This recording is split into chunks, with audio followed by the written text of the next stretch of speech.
I want you to honestly write out how you're living your life now. And then on the second sheet of paper, I want you to write out your ideal life. How frequently would you be working? Would you be working at all? Would you be traveling more frequently? Would it be domestic or international? What does life look like in your version of a fulfilled life?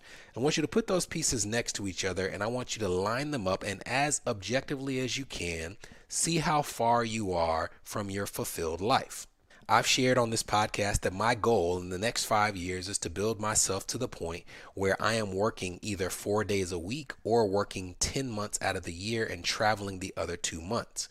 Part of what led me down that path is during the pandemic, the ability to spend more time with my family was something that I really enjoyed. And I also recognized that if I were to go back to the same work schedule post-pandemic, the life that I was living wasn't conducive to the one that I wanted to live.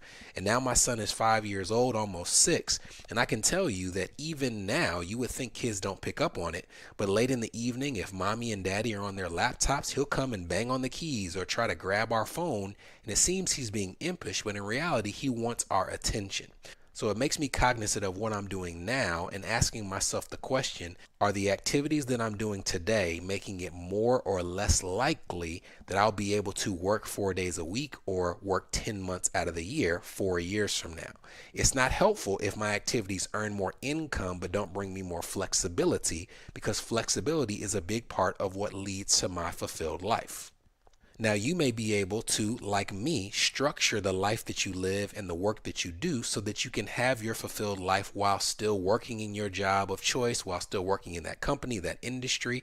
Or you might be in an industry where when you look at your ideal life, you realize it's not conducive. You might be a corporate attorney and you're realizing that if you want more time back in your day, unfortunately, your industry doesn't mean that just because you're promoted, you suddenly have more time back in your day.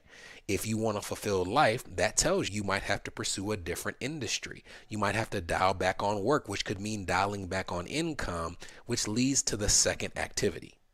The second activity is I want you to, as best as you can, estimate how much it would cost you on a monthly basis to live your fulfilled life.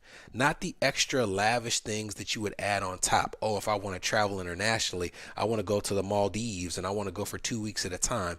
Literally just the basics of your fulfilled life. I want to travel. Here's a reasonable amount that I would spend on travel. I want to be able to pursue these hobbies. Here's a reasonable amount that I can put in my budget to pursue these hobbies. Now write down your fixed expenses. You might still have a mortgage. You might still have rent. You might still have utilities in this scenario, but write out what it costs for you to live your ideal life. Because how are you going to build towards something if you don't even know what that number is or that lifestyle is to which you're building? Now we know the lifestyle, we know how much it costs to live that lifestyle. And the last thing that I want you to do is I want you to compare that amount of monthly income to what you're earning now.